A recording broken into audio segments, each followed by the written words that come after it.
Assalamualaikum warahmatullahi wabarakatuh. Perkenalkan, nama saya Akram Rosyade. Saya kelas IPS 3 nomor absen 4. Di sini saya akan wawancara dengan Bapak Suyana selaku mantan Kepala Desa Ngablak. Bisa diceritakan Pak tentang asal-usul Desa Ngablak? Oh bisa. Jadi gini, Desa Ngablak itu sebenarnya kita kategorikan beberapa macam fase ataupun tahun tahun keberadaan. Jadi pertama kali ini hanya sekilas saja yang dari awal. Jadi bumi sebelum ada daratan itu diselimuti oleh air. Jadi dulu bumi itu belum ada daratan, yang ada air. Lah, dari air itu karena sifat inti bumi itu adalah panas, dan panas itu mempunyai sifat ingin mencari satu tempat ruang dan begitu longgar, akhirnya dia itu mendesak, akhirnya terjadilah satu daratan. Lah, daratan pertama kali itu yang ada itu adalah Ngablak. Jadi Ngablak itu artinya itu wis cetha. Jadi Ngablak itu artinya cetha. Jadi pada waktu muncul daratan awal itu dinamakan Ngablak. Ngablak itu bahasa dari yang di sana itu cetha. Oh wis Ngablak, oh berarti oh sudah cetha. Jadi setelah bumi cetha, bumi Ngablak itu dinamakan Patiam Bumi Yamca. Jadi Patiam Bumi Yamca itu bumi kawitan. Jadi Patiam Bumi Yamca itu bumi kawitan. Setelah Patiam Bumi Yamca itu karena sifat panas inti bumi yang begitu mendesak, akhirnya timbul daratan semakin luas, akhirnya dinamakan Malwapati.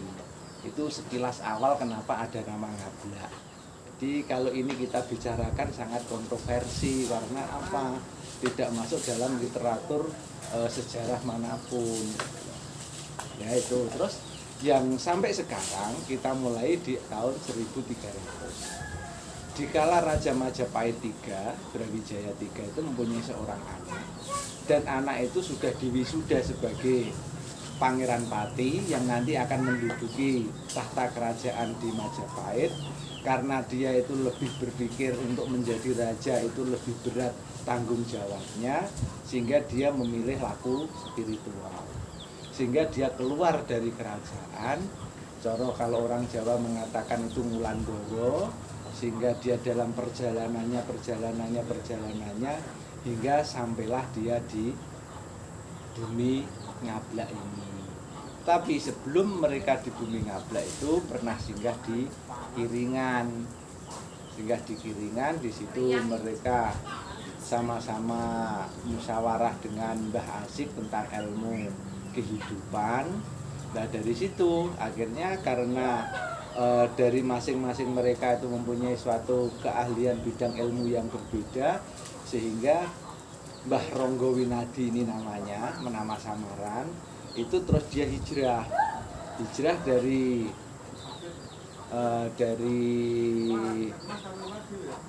Kiringan ke Keramat. Keramat itu dinamakan bumi Keramat, itu asal usulnya itu adalah memang orang tadi yang menempati di situ. Karena mereka menempati di situ, sehingga dia hijrah lagi pindah di Gender. Tahu Gender ya? Nah di Gender itu dia menetap di situ. Karena pada waktu itu perkampungan di Ngablak itu masih belum banyak penghuninya, sehingga setelah yang dari Majapahit tadi menghuni di wilayah itu, lama-kelamaan banyak sekali orang-orang yang bebodro. Akhirnya bebodro itu sama datang untuk mencari kehidupan, sama membuka lahan, membuka persawahan, tegalan. Nah, jadilah di situ adalah komunitas, masih belum ada nama desa pada waktu itu. Nah, pada waktu itu diseranglah ada yang namanya wabah pagebluk. Kalau sekarang itu corona itu, tapi kalau dulu itu pagebluk. Jadi pagebluk itu pagi sakit, sore meninggal, sore sakit, pagi meninggal, bahkan tidak ada gejala sakit pun langsung meninggal. Karena Eyang sendiri tahu bahwa penyebab pagebluk ini disebabkan bukan karena dari virus, bakteri dan lain sebagainya, tapi dari kekuatan gaib dari bangsa jin yang dipimpin oleh jin perempuan. Jadi jin perempuan itu dengan nama Kala Abang, sama Sekar Telon. Jadi setelah ada wabah penyakit yang disebabkan oleh Raja sekelompok gulungan jin yang diratui oleh Kala Abang tadi, akhirnya terjadilah suatu perkelahian antara Eyang dan Raja Jin perempuan tadi. Karena kesaktiannya Eyang sehingga Raja Jin perempuan tadi bisa ditaklukkan, bisa dikalahkan. Akhirnya dia dihukum, dipenjara di dalam sumur. Sumurnya sekarang sudah gimaib, jadi sudah ditutupi oleh aura gaib sehingga tidak bisa dilihat. Kalau memang mau melihat sumur itu ya laku spiritual dulu untuk bisa melihat sumur itu. Yang ditutup dengan batu yang namanya batu gedok. Jadi batu gedok itu sejenis batu tapi masih ada cap tangannya untuk menutup lubang sumur. Masih belum mampu ditutup oleh batu gedok tadi, masih ditutup dengan jala. Jadi jala sutra. Jadi jala sutra tambang kencana itu yang dipakai untuk menutupi sumur tadi. Untuk mengenang peristiwa sejarah yang mengalahkan Raja Jin itu, Kala Abang dibalik.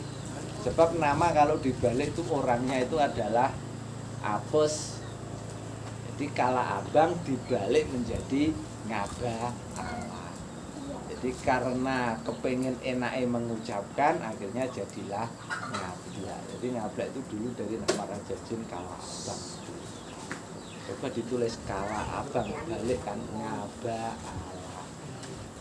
Jadi nama Ngabla itu dulu diambil dari nama sebuah Raja Jin perempuan yang dikalahkan karena dia menyebarkan penyakit pagebluk di bumi yang belum ada namanya tadi. Sehingga nama Ngabla itu diambil dari nama Raja Jin perempuan tadi yang dibalik namanya menjadi Ngaba Allah, akhirnya menjadi Ngabla. Karena ada konsonan yang lebih enak dihilangkan, akhirnya jadinya Ngabla daripada Ngaba ala ketoke kurang begitu enak diucapkan, akhirnya jadi Ngabla. Jadi itu asal usul nama desa Ngabla yang kita ambil dari pertengahan zaman itu. Di awal Ngabla itu Bumi Cetha, tadi sudah saya katakan di awal tadi, Bumi Cetha sebelum ada daratan di bumi itu, ada daratan awal pertama kali daratan itu dinamakan Ngabla yang artinya Cetha. Dari bumi Ngabla itu dinamakan Patiang Bumi Yamca. Jadi bumi Pati itu bumi tertua. Nah, lebih tertua lagi yang Ngabla karena kawasan Pati itu adalah kawasan bumi tertua. Jadi sebelum ada daratan itu, lebih dulu ada daratan itu adalah di Patiang Bumi Yamca itu, yang namanya Ngabla itu Cetha. Ya itu saja, masih banyak cerita lagi, nanti bisa disambung lain kali. Terima kasih, sekian wawancara dari saya. Assalamualaikum warahmatullahi wabarakatuh.